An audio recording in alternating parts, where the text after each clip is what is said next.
الحمد لله نحمده ونستعينه ونستغفره ونعوذ بالله من شرور أنفسنا ومن سيئات أعمالنا من يهده الله فلا مضل له ومن يضلل فلا هادي له وأشهد أن لا إله إلا الله وحده لا شريك له وأشهد أن محمدًا عبده ورسوله أما بعد فإن خير الحديث كتاب الله وخير الهدي هدي محمد صلى الله عليه وسلم وشر الأمور محدثاتها وكل محدثة بدعة وكل بدعة ضلالة وكل ضلالة في النار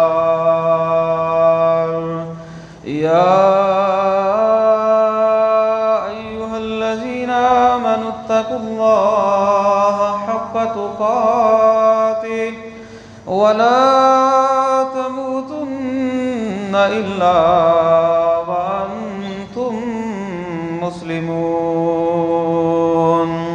يا أيها الناس اتقوا ربكم الذي خلقكم من نفس واحدة وخلق منها زوجها وبث منهما رجالا كثيرا ونساء واتقوا الله الذي تساءلون به والأرحام إن الله كان عليكم رقيبا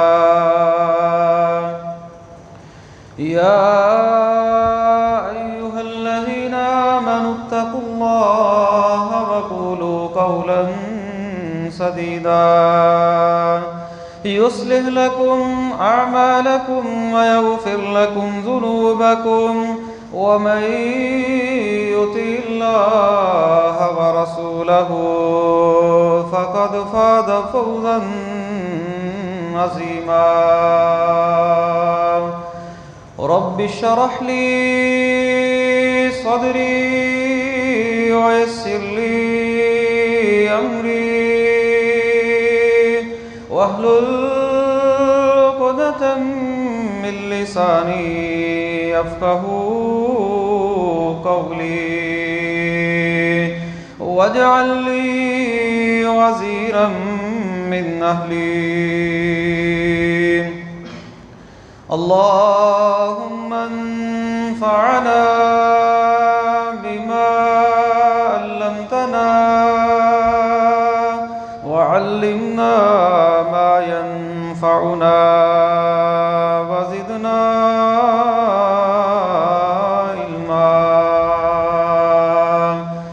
أعوذ بالله السميع العليم من الشيطان الرجيم من همزه ونفخه ونفثه بسم الله الرحمن الرحيم اليوم أكملت لكم دينكم وأتممت عليكم نعمتي ورضيت لكم الإسلام دينا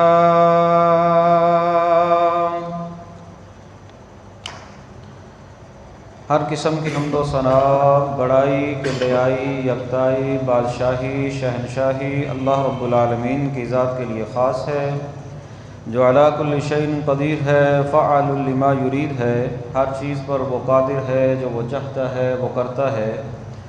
درود و سلام امام الانبیاء، خاتم النبیین، رحمۃ للعالمین، جناب محمد رسول اللہ صلی اللہ علیہ وسلم کی ذات گرامی پر خاص۔ بخشش اور رحمت کی دعا صحابہ کرام، اہل بیت، تابع نظام، اولیاء کرام، محدثین نظام اور بزرگان دین کے لیے۔ حمد و ثنا کے بعد میرے قابل احترام بزرگوں، ساتھیوں، دوستوں، میری ماں اور بہنوں،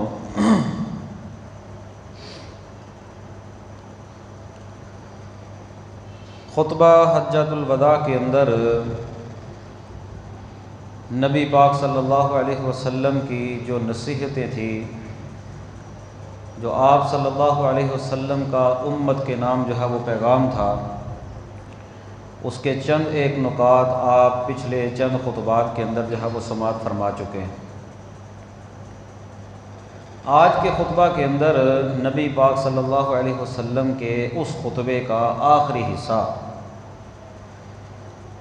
جس میں نبی پاک صلی اللہ علیہ وسلم نے فرمایا تھا وَقَدْ تَرَكْتُ فِيكُمْ مَا لَمْ تُضِلُّوا بَعْدَهُ، میں تمہارے اندر وہ چیز چھوڑے جا رہا ہوں جس کے ساتھ تم میرے بعد گمراہ نہیں ہوگے۔ اِنِ اعْتَصَمْتُمْ بِهِ، اگر تم اس کو مضبوطی سے ساتھ پکڑ لو۔ فرمایا کتاب اللہ، وہ اللہ کی کتاب ہے۔ پھر فرمایا وَأَنْتُمْ تَسْأَلُونَ عَنِّي، اور تم سے میں محمد صلی اللہ علیہ وسلم کے بارے میں پوچھا جائے گا۔ فَمَا أَنْتُمْ قَائِلُونَ، یہ بتاؤ کہ تم میرے بارے میں کیا کہو گے۔ قالوا، صحابہ نے کہا نَشْهَدُ إِنَّكَ قَدْ بَلَّغْتَ وَأَدَّيْتَ وَنَصَحْتَ، ہم کہیں گے اے اللہ کے نبی صلی اللہ علیہ وسلم، آپ نے اپنا پیغام پہنچا دیا، آپ نے نصیحت بھی کی، آپ نے حق بھی ادا کر دیا۔ نبی پاک صلی اللہ علیہ وسلم نے جب یہ الفاظ سنے صحابہ کی زبان سے، 1,24,000 کے قریب جو ہے وہ صحابہ وہاں پر موجود تھے تقریباً۔ نبی پاک صلی اللہ علیہ وسلم نے جب صحابہ کا یہ جواب سنا نا، تو آپ صلی اللہ علیہ وسلم نے جو ہے وہ اپنی سبابہ انگلی کو جو ہے وہ آسمان کی طرف جو ہے وہ بلند کیا۔ آپ اپنی سبابہ، یہ جو انگلی ہوتی ہے نا جسے ہم شہادت کی انگلی کہتے ہیں، اسے کہتے ہیں سبابہ، یہ سبابہ، اس انگلی کو آپ نے آسمان کی طرف جو ہے وہ بلند کیا۔ وَيَنْكُتُهَا إِلَى النَّاسِ، اور نبی پاک صلی اللہ علیہ وسلم آسمان کی طرف انگلی بلند کرتے، اور کبھی جو ہے وہ لوگوں کی طرف، صحابہ کی طرف جو ہے وہ انگلی کا اشارہ کرتے، اور آپ کہتے اللہم اشہد، اللہم اشہد، اللہم اشہد، اے اللہ 3 مرتبہ۔ نبی پاک صلی اللہ علیہ وسلم نے فرمایا اے اللہ تو گواہ رہنا، اے اللہ تو گواہ رہنا، اے اللہ تو گواہ رہنا، میں نے تیرا پیغام جو ہے وہ لوگوں تک پہنچا دیا ہے۔ اور یہ گواہی جناب محمد رسول اللہ صلی اللہ علیہ وسلم نے صحابہ سے لی،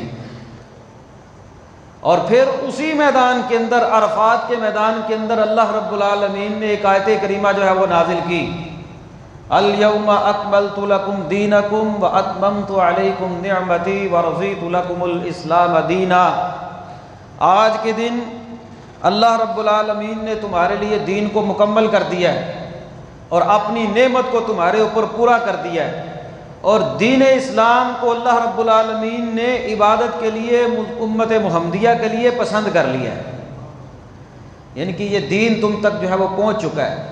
یہ وہ دن تھا جس دن کے متعلق جو ہے وہ حضرت عمر رضی اللہ تعالی عنہ سے سوال کیا لوگوں نے، کہا ہمیں پتہ ہے وہ جمعے کا دن تھا، عرفات کا، وہ عرفات کا دن تھا۔ یہودیوں نے کہا اگر ہمیں پتہ ہوتا جس دن یہ آیت کریمہ نازل ہوتی، ہم اس دن کو عید کا دن جو ہے وہ بنا لیتے، کیونکہ یہودیوں کو پتہ تھا کہ اتمام نعمت، دین کا مکمل ہونا ایک کتنی بڑی جو ہے وہ نعمت ہے، آنے والی تمام کی تمام دنیا کے لیے ایک ضابطہ حیات اللہ رب العالمین نے لوگوں کو زندگی گزارنے کا دے دیا۔ ہر لحاظ سے دنیا جہان کا کوئی ایسا مسئلہ انسانی نہیں جو دین اسلام کے اندر موجود نہیں۔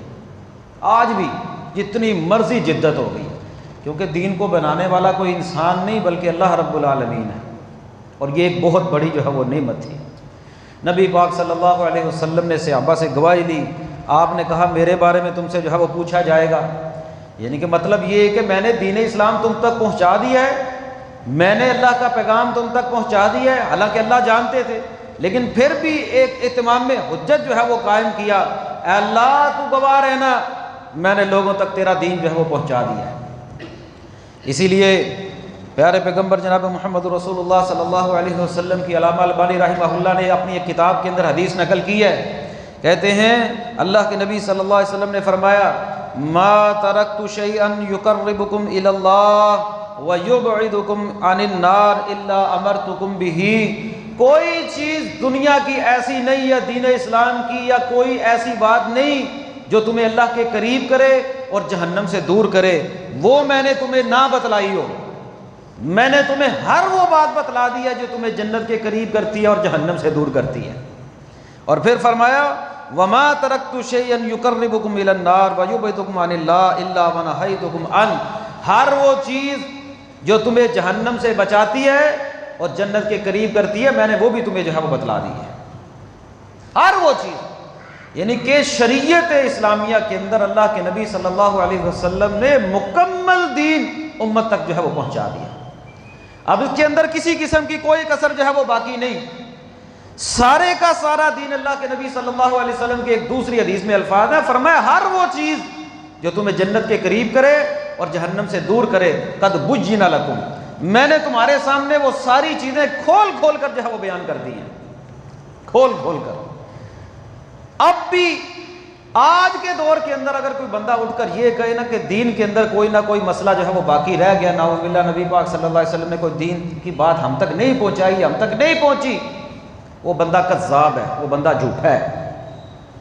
سارے کا سارا دین اللہ رب العالمین نے اس کی جو ہے وہ حفاظت کا ذمہ لیا ہے، جس طرح اللہ نے قرآن کی حفاظت کا ذمہ لیا ہے اسی طریقے سے حدیث بھی ذکر ہے، اس کی بھی حفاظت کا ذمہ اللہ رب العالمین نے لیا اور یہ ہم تک پہنچی ہے۔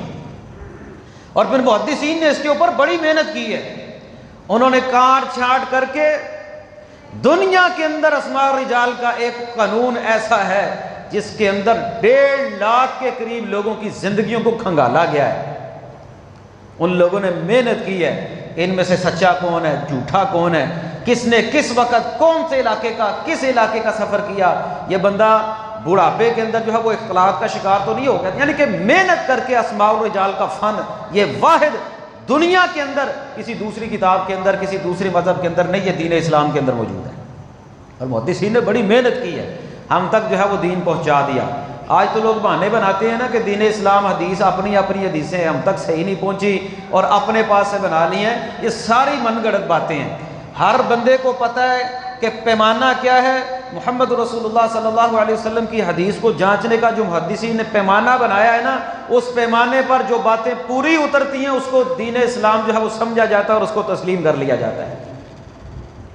اسی لیے امام مالک رحمہ اللہ فرمایا کرتے تھے من ابتدع فی الاسلام بدعتا یراہا حسنتا، جس بندے نے دین اسلام کے اندر کوئی نیا کام ایجاد کیا اور اس کو وہ سمجھتا ہو کہ بڑا نیکی کا کام ہے، اپنے پاس سے نیا کام ایجاد کرے اور سمجھے کہ نیکی کا کام ہے، فقد زعم ان محمدا صلی اللہ علیہ وسلم خان الرسالہ، وہ بندہ یہ سمجھتا ہے کہ محمد صلی اللہ علیہ وسلم نے اپنی رسالت کے اندر خیانت کی ہے، نعوذ باللہ من ذالک۔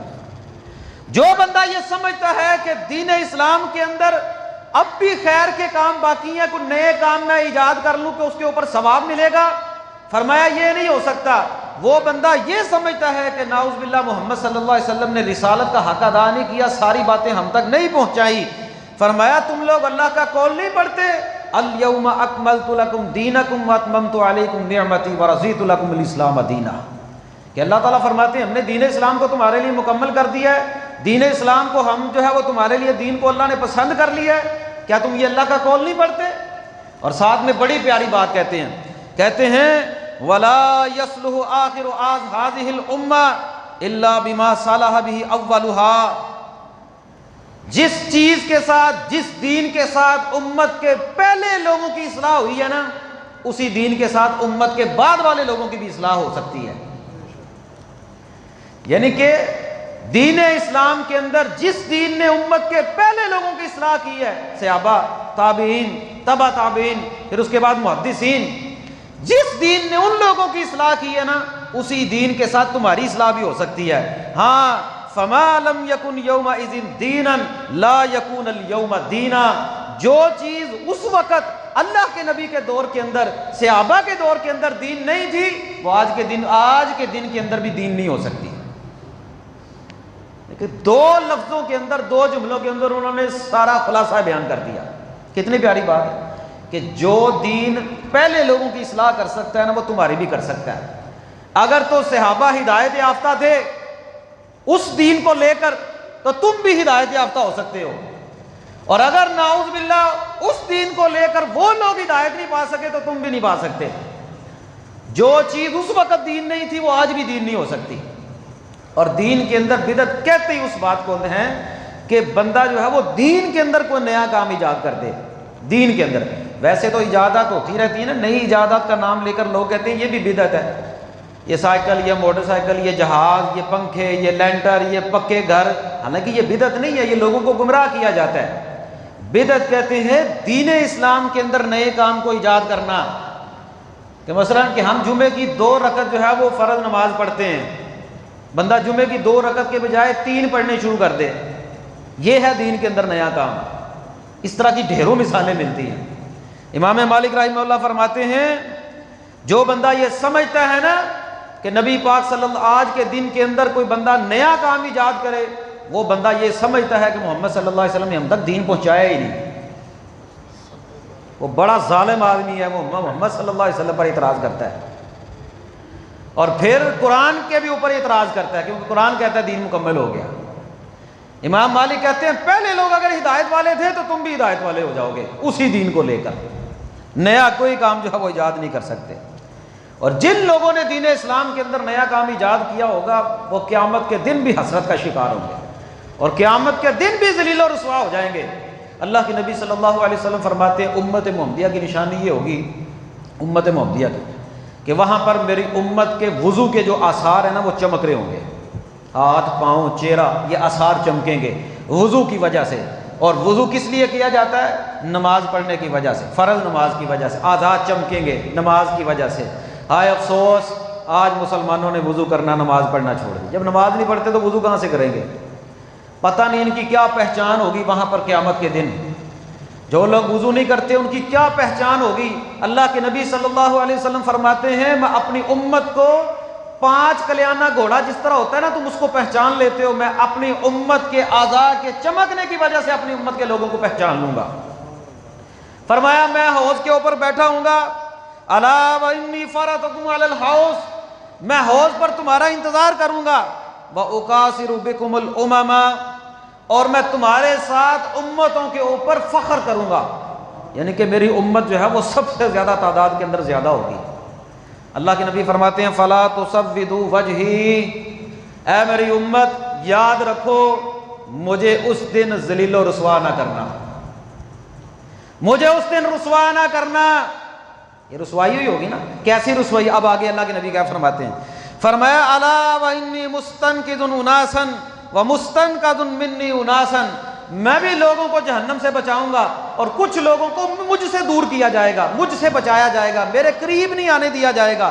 فاقول یا ربی اصحابی، میں کہوں گا اللہ یہ تو میری امت کے لوگ ہیں، یہ تو میری امت کے لوگ ہیں، کیونکہ اعضاء چمک رہے ہوں گے، یہ تو میری امت کے لوگ ہیں۔ فیقول انک لا تدری ما احدثوا بعدک، اے نبی آپ نہیں جانتے کہ آپ کے آنے کے بعد آپ کی امت نے کیا کیا نئے کام دین کے اندر جو ہے وہ ایجاد کر لیے تھے۔ دوسری حدیث میں آتا ہے سحقن سحقن لمن غیر بعدی، دور کر دو ان لوگوں کو، دور کر دو ان لوگوں کو، دفع کر دو ان لوگوں کو مجھ سے، ان لوگوں نے میرے بعد میرے دین کو بدل دیا۔ آج تو لوگ کہتے ہیں کہ نبی پاک صلی اللہ علیہ وسلم سارے احوال جانتے ہیں، حالانکہ اللہ کے نبی کو بتلایا جائے گا کہ اللہ کے نبی صلی اللہ علیہ وسلم آپ کی امت کے یہ وہ لوگ ہیں جنہوں نے آپ کے آنے کے بعد دین کو بدل دیا۔ آج اگر جس طرح یہودیوں نے کیا، عیسائیوں نے کیا، مال کھانے کے لیے، اللہ فرماتے ہیں ان کثیرا من الاحبار والرہبان لا یاکلون اموال الناس بالباطل، یہودیوں کے راہبوں نے، عیسائیوں کے پادریوں نے لوگوں کا مال باطل طریقے سے کھانے کے لیے دین کو بدل دیا۔ آج امت محمدیہ کے مولویوں نے بھی دین اسلام کو بدل دیا۔ اگر ساری باتیں لوگوں کو صحیح بتلا دی جائیں تو پھر پیٹ کہاں سے بھرے؟ اللہ پر توکل نہیں، لوگوں کو گمراہ کیا جاتا ہے، لوگوں کو صحیح بات بتلائی نہیں جاتی، قرآن و سنت والی بات بتلائی نہیں جاتی کہ یہ دین ہے۔ اگر صحیح بات بتلا دی جائے تو پھر پیٹ کہاں سے چلے؟ وہی یہود و نصارہ والی خصلتیں۔ اللہ فرماتے ہیں یہودیوں کے مولویوں نے، یہودیوں کے راہبوں نے اور عیسائیوں کے پادریوں نے، ان لوگوں نے دین کے اندر بگاڑ پیدا کر دیا۔ وہی کام فرمایا آپ کی امت کے لوگوں کو دور کیا جائے گا اور کہا جائے گا انہوں نے آپ کے آنے کے بعد آپ کے دین کو جو ہے وہ تبدیل کر دیا تھا۔ کیسے تبدیل کر دیا تھا؟ آپ بھی دیکھتے ہی آج کل ہر وہ چیز جو دین اسلام کے اندر شامل نہیں، آج اس کو لوگوں نے دین بنا لیا۔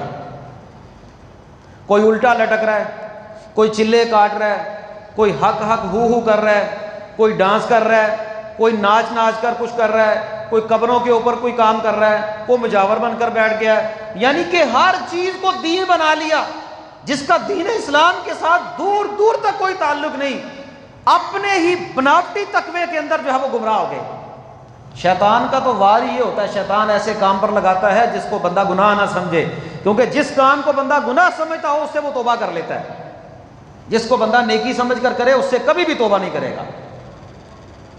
اللہ کے نبی صلی اللہ علیہ وسلم اپنے ہر خطبے کے اندر، یہ جو خطبہ جمعے کے لیے پڑھا جاتا ہے، نکاح کے لیے پڑھا جاتا ہے، اللہ کے نبی صلی اللہ علیہ وسلم کے مسنون الفاظ، پیارے پیغمبر جناب محمد رسول اللہ صلی اللہ علیہ وسلم اپنے ہر خطبے کے اندر فرمایا کرتے اما بعد فإن خیر الحدیث کتاب اللہ۔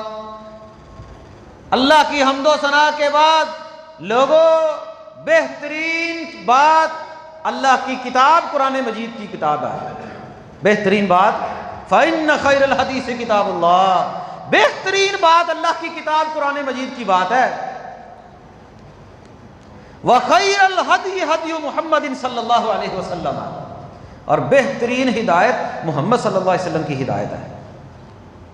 ان کے جو بات نبی پاک صلی اللہ علیہ وسلم تمہیں بتلا رہے ہیں نا، وہی ہدایت ہے، ان کی بات کو مضبوطی سے پکڑ لو۔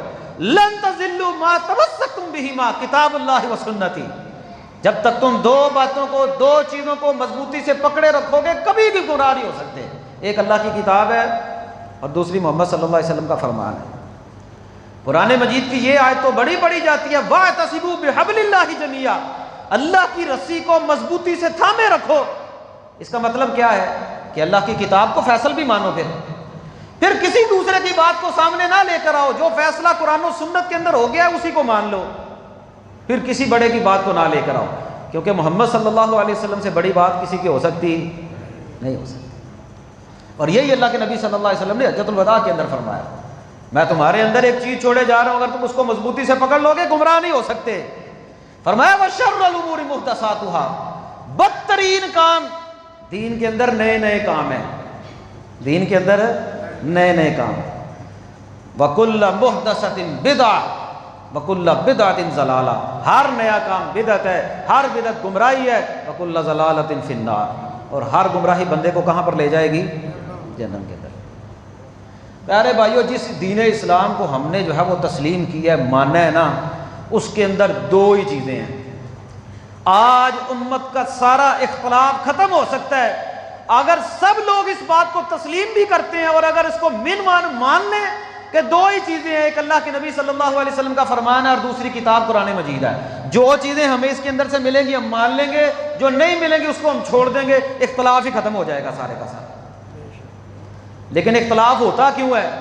ایک طرف قرآن ہے، ایک طرف حدیث ہے، اور دوسری تیسری ان کے اندر تعویل ہے، اور وہ تعویل کیا ہوتی ہے؟ وہ اپنے مطلب کے لیے کی جاتی ہے، اپنے مطلب کے لیے۔ ہمارے ہاں مسئلہ اس وقت تک پوچھا جاتا ہے جب تک میرے اپنے مطلب کا مسئلہ نہ ہو جائے، لوگ دینی مسئلے کی رہنمائی بھی لیں نا تب تک پوچھتے رہتے ہیں جب تک اپنی مرضی کا مسئلہ نہیں ہو جاتا، تب تک مسئلہ پوچھتے رہتے ہیں. یہ تو نہیں ہے دین اسلام. دین اسلام تو یہ ہے ادھر فرمان محمد ہو ادھر گردن جھکائی ہو صلی اللہ علیہ وسلم. میرا دل مانے نہ مانے، میری طبیعت راضی ہو نہ ہو، میری سمجھ میں وہ بات آئے نہ آئے، بس وہ مان لو. چونکہ چنانچہ یہ دین اسلام نہیں ہے، طویلیں کرنا دین اسلام نہیں ہے، ہر چیز کو عقل پر پرکھنا دین اسلام نہیں ہے. بس یہ اتنا سا کام ہے کہ محمد صلی اللہ علیہ وسلم نے کیا، ہم بھی کرتے ہیں.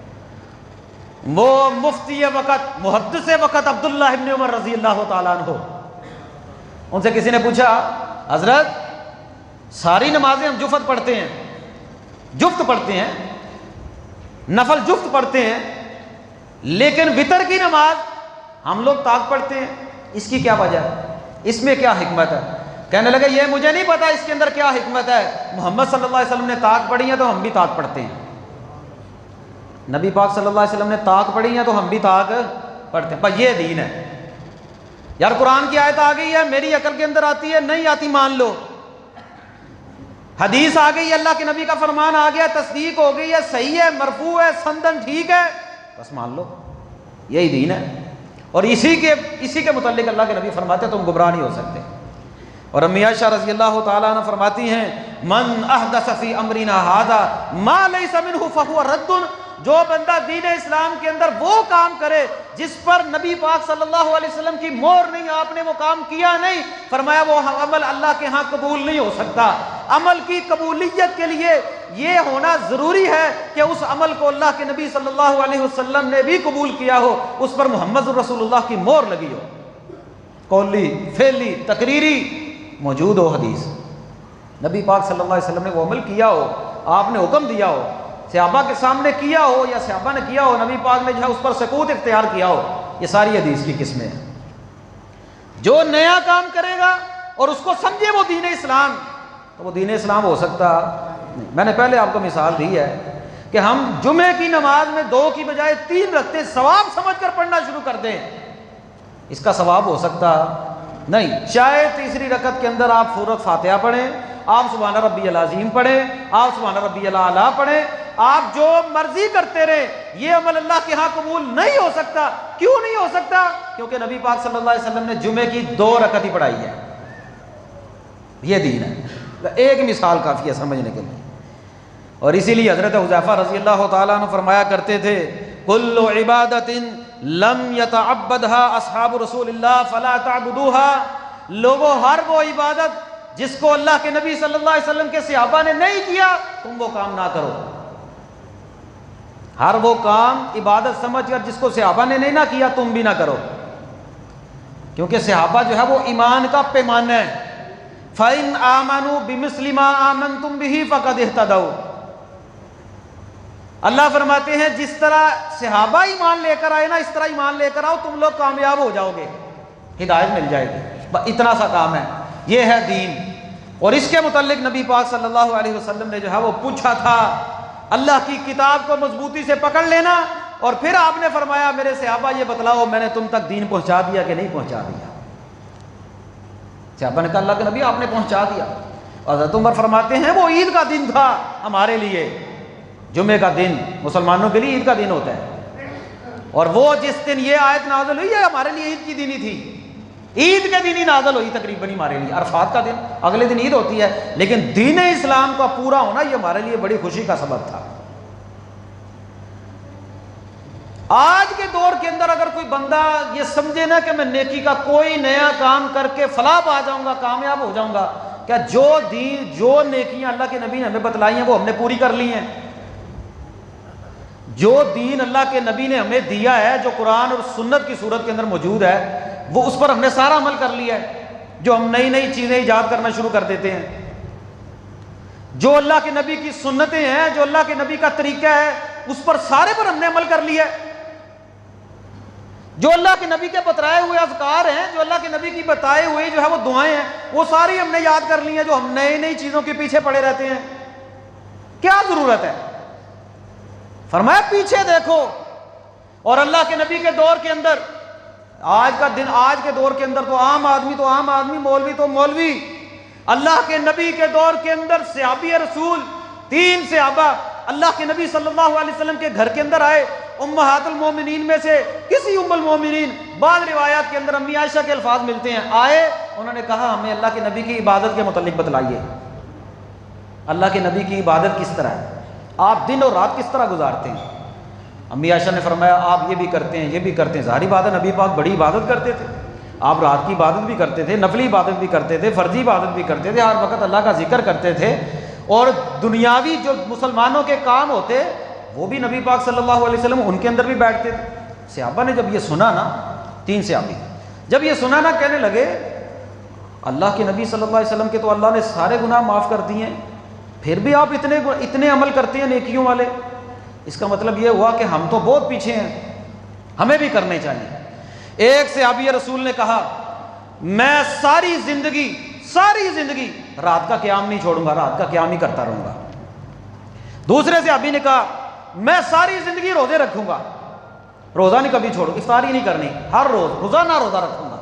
تیسرے صحابی نے کہا کہ میں ساری عمر شادی نہیں کرواؤں گا، کیونکہ شادی کروانے کی وجہ سے بندہ بیوی بچوں کے اندر مصروف ہو جاتا ہے، لہذا میں شادی نہیں کرواتا. اب یہ صحابی اللہ کے نبی کے متعلق عبادت پوچھنے کے بعد، یہ باتیں کرنے کے بعد چلے گئے. اللہ کے نبی صلی اللہ علیہ وسلم آئے، آپ کو پتہ چلا یا بتلایا گیا یہ معاملہ اتنا سنگین معاملہ ہے. نبی محمد رسول اللہ صلی اللہ علیہ وسلم نے یہ نہیں کہا چلو مجھے وہ جب صحابہ ملیں گے نا پھر دیکھیں گے، پھر ان کی اصلاح کر لیں گے، پھر کبھی جو ہے وہ گفتگو کر لی جائے گی.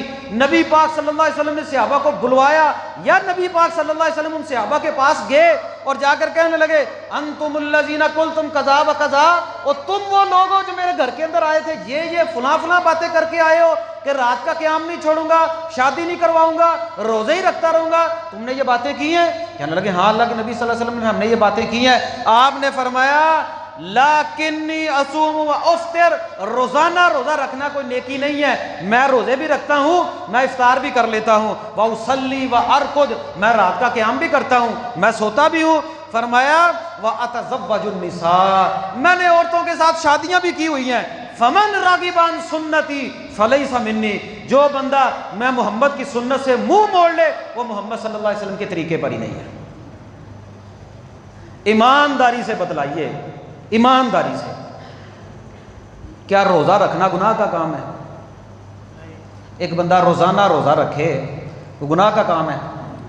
ایک بندہ روزانہ رات کا قیام کرے گناہ کا کام ہے؟ ایک بندہ کہے کہ بھئی میں عبادت سے مصروف ہو بیوی بچوں میں مصروف ہو جاتا ہوں لہذا شادی نہیں کرنی، میں نا شادی کرتا ہی نہیں، میرا مقصد صرف عبادت کرنا ہے. سوچ اچھی تھی کہ بری تھی؟ ہاں جی اچھی سوچ تھی نا. کس کام کے لیے تھی؟ اللہ کو راضی کرنے کے لیے، عبادت کرنے کے لیے. اللہ کے نبی نے فرمایا نا یہ نیکی نہیں ہے. نیکی کیا ہے؟ جو میں کرتا ہوں، کیونکہ اللہ تعالیٰ نے دنیا کی رہنمائی کے لیے کس کو مبعوث کیا ہے؟ محمد صلی اللہ علیہ وسلم کو. جو میں کرتا ہوں وہ تمہیں کرنا پڑے گا. کیا نبی پاک سے بڑھ کر کوئی بندہ نیکی کر سکتا ہے؟ اتنی سی بات سمجھنے والی ہے. کیا نبی پاک سے بڑھ کر کوئی بندہ نیکی کر سکتا ہے؟ اللہ کے نبی فرماتے ہیں میں نے شادی بھی کی ہوئی ہے، میں عبادت بھی کرتا ہوں. پتہ تو جب چلتا ہے نا بندے کا، بندہ جو ہے وہ کھسی ہو جائے اور ایک سائڈ پر بیٹھ کر عبادت کرنا شروع، یہ کوئی بہادری نہیں ہے. اصل بہادری یہ ہے کہ بیوی بچوں کے اندر، انسانوں کے اندر رہ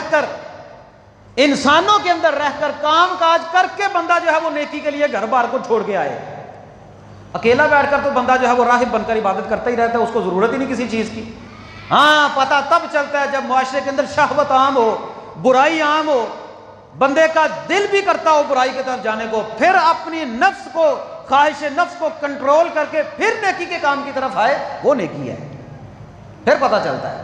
علیحدہ بیٹھ کر بندہ نیکی کرے یہ کوئی نہیں. دنیا کے اندر جس طرح ہم لوگ رہتے ہیں، زندگی بسر کرتے ہیں، بیوی بچوں کے اندر رہتے ہیں، اپنے بیوی بچوں کو چھوڑ کر اذان سن کر مسجد کے اندر آنا، یہ بہادری ہے، یہ نفس کے ساتھ جہاد ہے.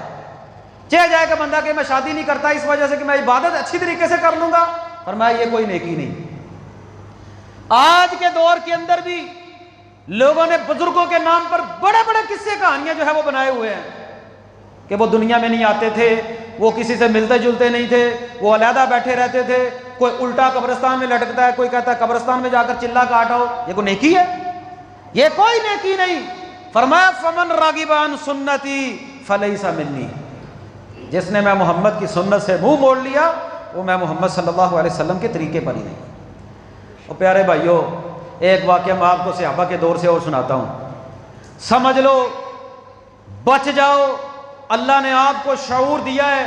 اللہ کی قسم، صرف ایک دین اسلام اتنا یتیم ہے جس کو ہم سیکھتے نہیں ہیں، صرف ایک دین اسلام اتنا یتیم ہے کہ جس کو ہم سیکھتے نہیں۔ دنیا جہان کا ہر کام، ان پڑھ بندہ ہے، کوئی پڑھا لکھا بندہ ہے، ہر بندہ سیکھتا ہے، ہر بندہ سیکھتا ہے۔ چھوٹی سے چھوٹی چیز ہو نا، ہم اس کو دیکھ کر لیتے ہیں، یار اصلی ہے کہ نقلی ہے، اصلی ہے کہ نقلی ہے۔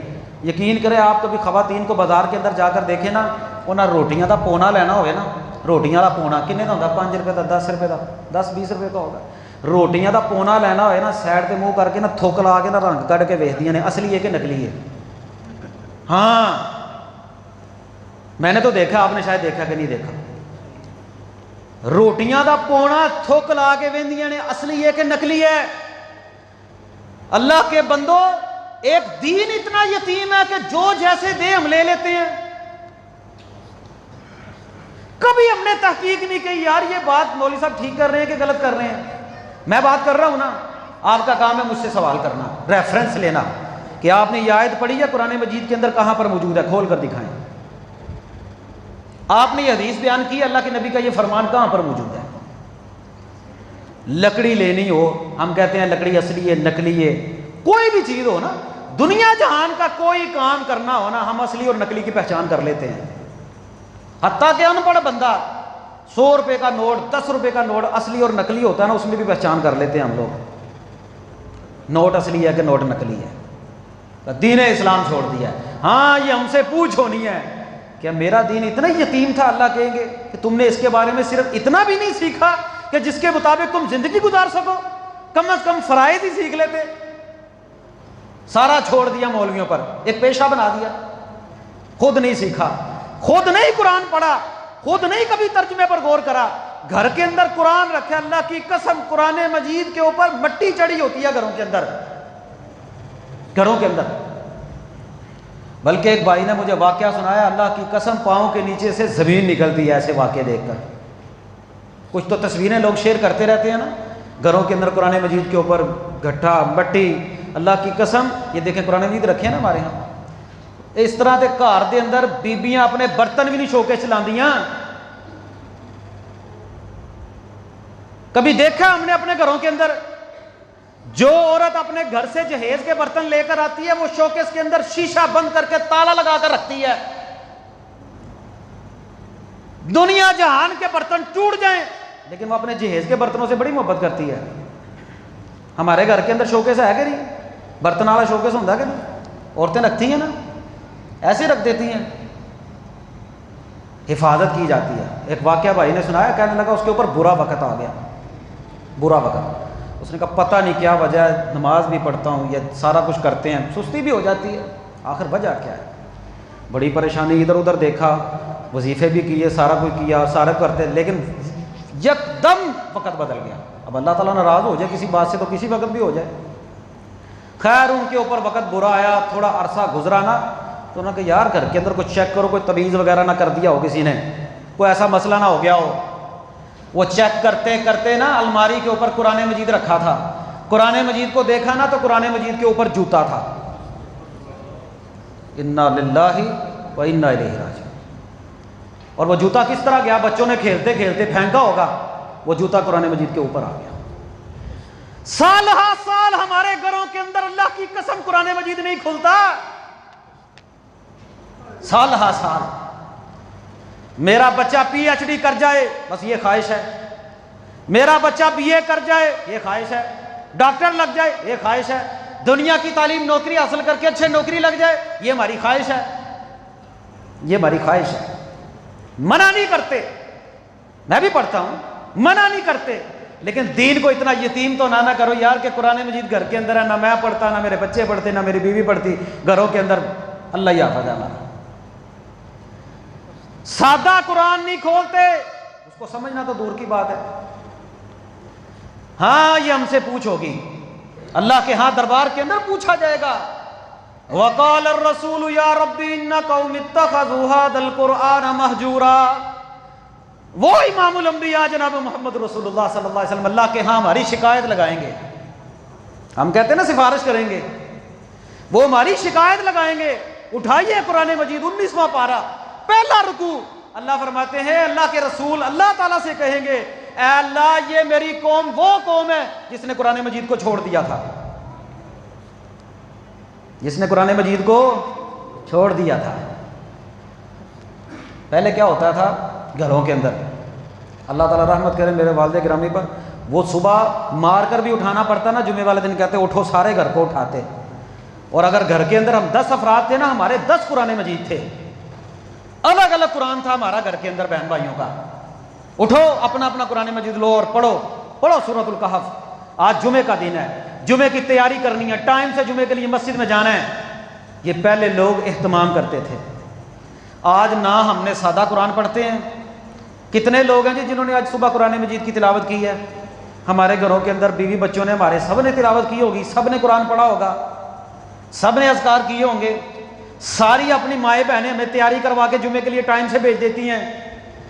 یہ سوچنا پڑے گا ہمیں، اگر نہیں اس کے اوپر غور کیا نا تو اللہ کے نبی شکایت کریں گے اے اللہ یہ میری وہ قوم ہے جس نے قرآن مجید کو چھوڑ دیا تھا، اور آج قرآن کو ہم نے چھوڑا، مولوی ہم پر غالب آ گئے، اور جو وہ ہمیں بتلاتے ہیں پھر ہم مان بھی لیتے ہیں، اور پھر ایسا کام ہو گیا کہ مولویوں نے غیرت کے اوپر بھی ڈاکہ ڈالا، وہ کہتے ہیں لالا کروا لو، ہم لالا بھی کروا لیتے ہیں۔ ایک غیرت مند آدمی یہ گوارا کر سکتا ہے کہ میں اپنی بیوی کو 3 دن کے لیے کسی کے ساتھ سلا دوں؟ دین کے اندر نئے نئے کام ایجاد ہو گئے۔ اللہ کے نبی صلی اللہ علیہ وسلم نے فرمایا تھا اپنے خطبے کے اندر، عالمی منشور کے اندر فرمایا تھا اے میرے صحابہ میں تمہارے اندر ایک کتاب ایسی چھوڑ کر جا رہا ہوں، اگر تم اس کو مضبوطی سے پکڑ لو کبھی گمراہ نہیں ہو سکتے، کبھی گمراہ نہیں ہوگے۔ ہم نے اچھی پکڑی ہے، اچھی اللہ کے نبی کی نصیحت پر عمل کیا، ہم نے اس کو پشے پش ڈال دیا یہود و نصارہ کی طرح۔ یہودیوں نے بھی تورات کی پرواہ نہیں کی، عیسائیوں نے انجیل کی پرواہ نہیں کی، اور ہم نے قرآن مجید کی پرواہ نہیں کی۔ نہیں، اللہ کے نبی نے فرمایا میرے صحابہ تم سمجھتے یہ ایک نیکی کا کام ہے، یہ کوئی نیکی نہیں ہے۔ اور دوسری حدیث، ایک الفاظ واقعے کے اندر عبداللہ ابن مسعود رضی اللہ تعالیٰ عنہ کے پاس ابو موسیٰ اشعری آتے ہیں، دونوں صحابی رسول ہیں رضی اللہ تعالیٰ عنہ۔